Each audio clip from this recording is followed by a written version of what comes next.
So maybe do one more and let's see. Items that are needed for Yom Tov. All authorities agree that one is permitted to carry on Yom Tov in order to prevent the loss of the item that will be needed that day. That's very simple. Whatever we need for this day, we can carry. So why is that? The common illustration of this is the rule that one may carry house key, since a lock in a house protects Yom Tov necessities from theft.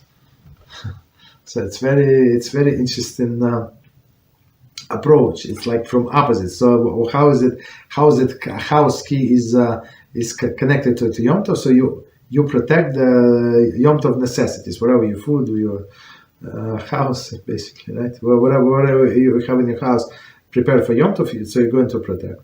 Another reason for permitted the carrying of the house key is that the inability to lock one's house, one might prevent a person from leaving home altogether, right?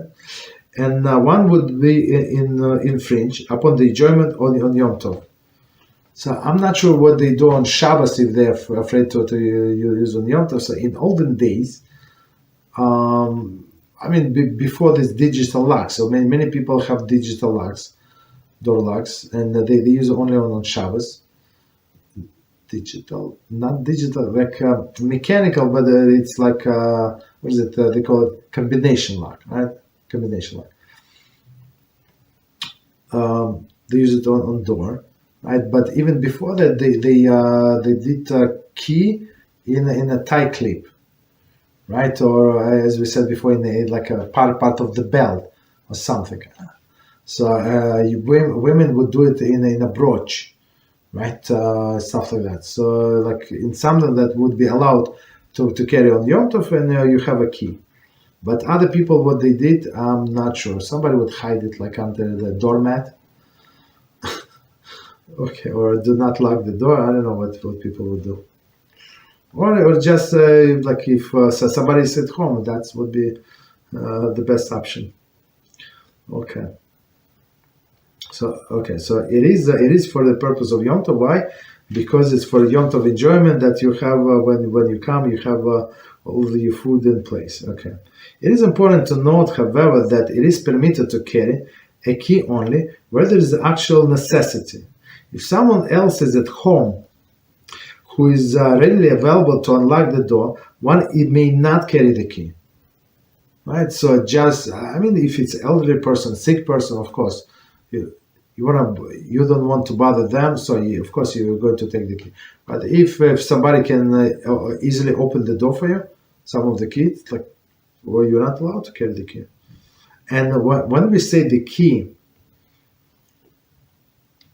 means only the key from the apartment, right? So if you have on the same chain the key from your office, from your car, from a garage, from some other things, so you're not allowed to take this chain, right? The whole, because it's muktzah, you're not allowed. So you have to remove this key like separate. So I will have this key, Shabbos key, like separate from all other keys, right? Because the whole chain becomes muktzah, or even though it does not become muktzah, because the most important key on this from the house, but still, right? So you have to take it out. Okay. Continue. It is important to note, however, that it is permitted to carry key only. Okay, sorry. Similarly, if one has installed a combination lock, here we go, with which he can secure the door, he should use this lock rather than carry the key to a different lock. Okay, so if a combination lock, maybe it's not the best lock, maybe this and that, but for Shabbos or for Yom Tov for 3 hours, nothing is going to happen. Okay, so I guess, let me quickly see what I'm going to do. I think we can stop here. Okay, so any questions on what to set?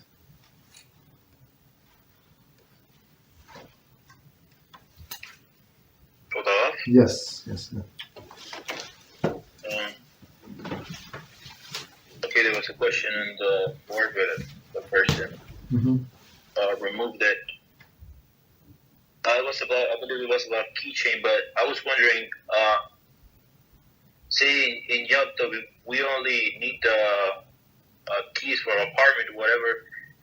Do we have to remove not only other keys for other doors, but the keychain itself? I mean, the ring thing. No, As well? Do we have to? a ring you can have. It's for like for security. Otherwise, it's very easy to lose the key. You understand? So it's for the purpose of the key. Yeah, but all other what we did, we just made like a separate copy from one lock, and that's it. You don't have to lock all of the locks on Shabbos. That's it. So I have one single key. I mean, if somebody have two keys, for example, in an apartment building, one's from that downstairs, like to open the main door, or like some whatever main door, and then upstairs, there is no problem. So you're going to have two like essential keys, right? But no more, not more than that.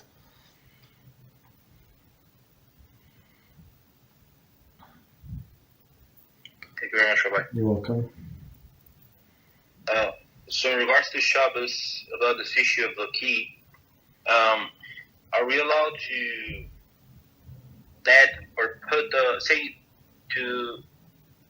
put the key inside the doorknob, like let it insert it in the doorknob and the outer doorknob, and then leave, or would it be considered leaving this stuff into public property? Like leave it inside of the doorknob, say. On inside of the doorknob, there is no problem because it's yours. So what some people do, there is